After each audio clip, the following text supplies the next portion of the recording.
যদি কোরআন থেকে দেখাইতে পারেন নামাজ আপনাকে জান্নাত নিয়ে যাবে, আমি 1,00,000 বার তওবা করব এখানে দাঁড়িয়ে দাঁড়িয়ে।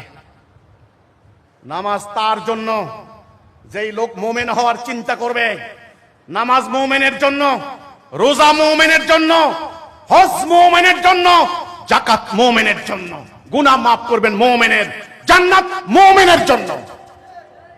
এই সত্য বলার জন্য আমি গুনাহগার, আল্লাহর পক্ষ থেকে দাঁড়িয়েছি।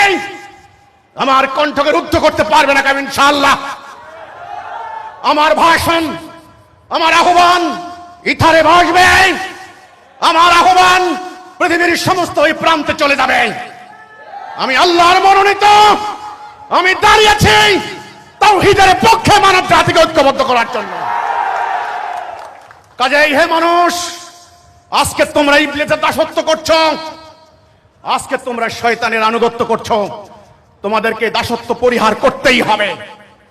আর তোমাদেরকে সময় দেওয়া যাবে না, আর তোমাদেরকে সুযোগ দেওয়া যাবে না। আল্লাহর সিদ্ধান্ত হয়ে গিয়েছে।